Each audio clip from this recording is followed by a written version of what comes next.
नमस्कार, मैं हूं समर्थ श्रीवास्तव और आप जुड़ चुके हैं यूपी तक के मॉर्निंग के सबसे पहले सेगमेंट सुर्खियां के साथ, जहां हम आपको रूबरू कराएंगे उन खबरों से जिनसे हो सकता है आपका सरोकार। यूपी नहीं बल्कि पूरे देश में आज चर्चा है एसआईआर की, क्योंकि आज से ये प्रक्रिया धरातल पर आपको शुरू होती नजर आएगी। वैसी ही तस्वीरें आज लखनऊ से भी देखने को मिल रही हैं, जहां पर बीएलओ घर घर जा रहे हैं और इस प्रक्रिया के हिस्सा भी बन रहे हैं और लोगों को भी इसका हिस्सा बना रहे हैं। लगभग 1 महीने प्रक्रिया चलने वाली है। क्या कुछ इस प्रक्रिया में आज से खास होने वाला है और कैसे आपके दरवाजे तक बीएलओ यानी कि चुनाव आयोग के लोग आ सकते हैं कुछ चीज़ों के लिए, उसके लिए आप भी तैयार रहें। क्या कुछ होगा, आइए समझते हैं। यूपी में एसआईआर आज से है। घर घर जाकर बीएलओ भरवाएंगे प्रपत्र। 9 दिसंबर को प्रकाशित होगा मतदाता सूची का मसौदा। आपत्तियों के लिए 8 जनवरी 2026 तक का समय दिया जाएगा। खबर है कि यूपी में आज से एसआईआर प्रारंभ होगा। इसमें बूथ लेवल ऑफिसर यानी कि बीएलओ 4 नवंबर यानी कि आज से 1 महीने 4 दिसंबर के बीच 15.44 करोड़ मतदाताओं के घर जाएंगे। मतदाताओं को भरने के लिए गणना फॉर्म की 2 प्रतियां भी देंगे कि 2 प्रतियों में देंगे और एक फॉर्म मतदाताओं से साइन करवाकर अपने पास रखेंगे। बीएलओ कम से कम 3 बार मतदाता के घर जाकर गणना प्रपत्र वितरण और इन्हें संग्रह करने का काम करेंगे। गणना प्रपत्र में मतदाता का नाम, एपिक संख्या, भाग संख्या, क्रम संख्या, विधानसभा क्षेत्र का नाम और राज्य की प्रविष्टियों पहले से भरी होंगी। फोटो भी पहले से छपा होगा। हालांकि मतदाता अपने नवीनतम पासपोर्ट साइज फोटो भी गणना प्रपत्र में चस्पा कर सकते हैं। मतगणना प्रपत्र में विवरणों को भरने में बीएलओ की मदद ली जा सकती है। वर्ष 2003 की मतदाता सूची में शामिल वोटर नहीं देंगे दस्तावेज, यानी कि जो 2003 के सूची में शामिल हैं उन्हें अपने दस्तावेज नहीं देने होंगे। जिनका नाम 2003 की सूची में नहीं है उन्हें नोटिस दिया गया है। ऐसे सभी मतदाता जिनका नाम 2003 की मतदाता सूची में नहीं है उन्हें संबंधित विधानसभा क्षेत्र के निर्वाचक रजिस्ट्रीकरण अधिकारी सुनवाई के लिए नोटिस जारी करेंगे। जिसका नाम 2003 की मतदाता सूची में होगा उनका सत्यापन संबंधित ब्यौरा देने पर स्वतः हो जाएगा। सुनवाई के दौरान इनमें से कोई एक दस्तावेज होगा मान्य, यानी कि जैसे कि आपका जन्म प्रमाण पत्र हो गया, पेंशन भुगतान पत्र हो गया, पहचान पत्र हो गया, मान्यता प्राप्त बोर्ड या विश्वविद्यालय का मेट्रिकुलेशन और शैक्षणिक प्रमाण पत्र जो होते हैं वो हो गया, स्थायी निवास प्रमाण पत्र हो गया, वन अधिकार प्रमाण पत्र, जाति प्रमाण पत्र, राष्ट्रीय नागरिक रजिस्टर, परिवार रजिस्टर, सरकार द्वारा जारी कोई भी भूमि या मकान आवंटन प्रमाण पत्र और आधार। इन सारी चीज़ों से आपको कोई परेशानी नहीं होगी। ये सब डॉक्यूमेंट्स अगर आपके पास कुल मिलाकर हैं। अगली खबर का रुख करते हैं। यूं तो अगली खबर मुख्यमंत्री से जुड़ी हुई है, यानी कि मुख्यमंत्री ने कल देर रात लखनऊ में एक बड़ी बैठक ली है, जिसमें उन्होंने ये कहा है कि रीलबाज पुलिसकर्मी जो हैं वो संवेदनशील इलाकों में तैनात नहीं होंगे। आजकल सोशल मीडिया का ज़माना है, रीलबाजी भी चरम पर है, लेकिन ऐसे में जो मैन इन यूनिफॉर्म है, कई बार आप देखते हैं कभी वो राउडी राठौर के रूप में तो कभी वो सिंघम अगेन के रूप में दिखाई पड़ते हैं। जीप से उतरते हैं, चश्मा उतारते हैं, कई तरह की वो हरकतें करते हैं जिसको वो रील में तब्दील करते हैं।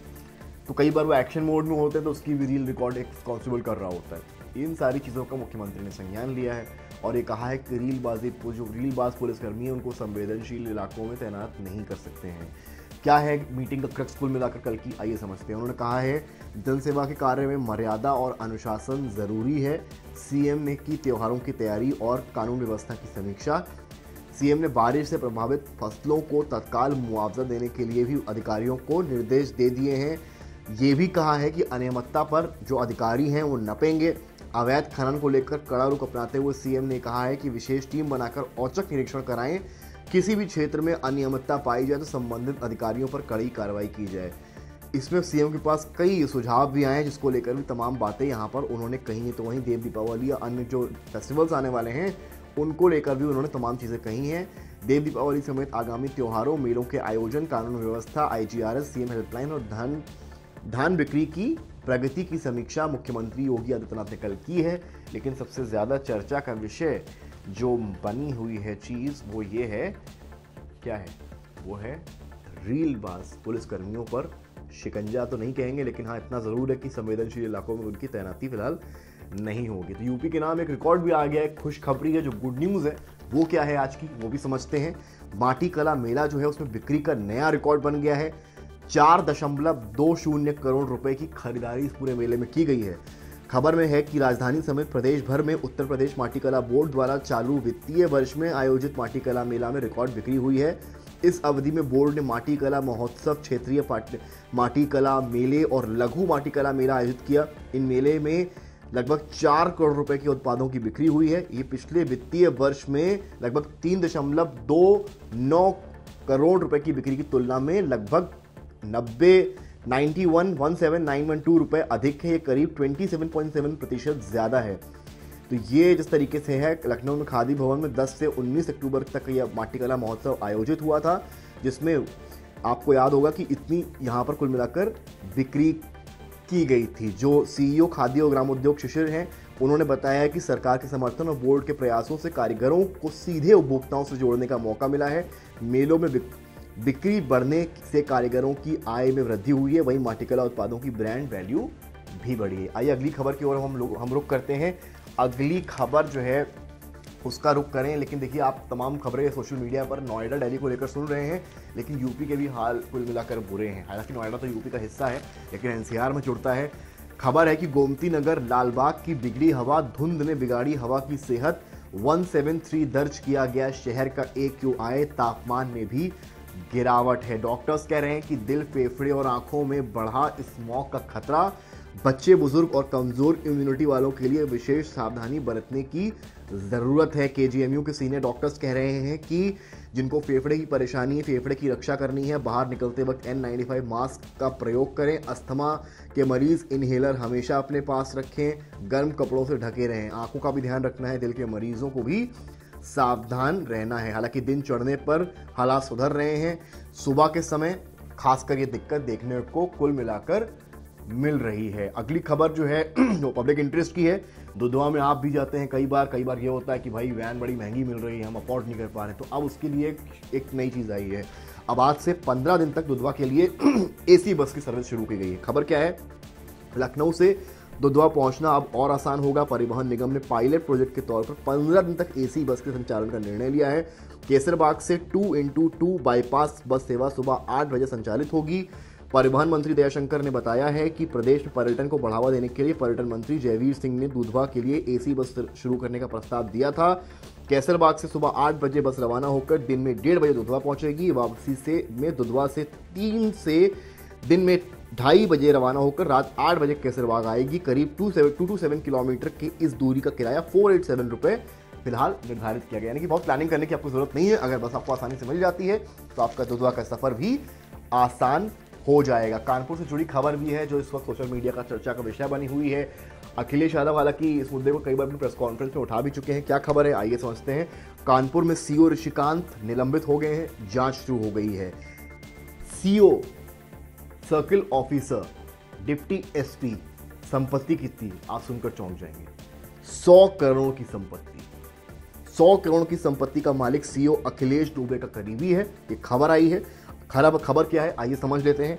कानपुर दुबे के करीबी अखिलेश दुबे के करीबी CO ऋषिकांत शुक्ला 100 करोड़ से अधिक संपत्ति एकत्रित करने के मामले में निलंबित कर दिए गए हैं।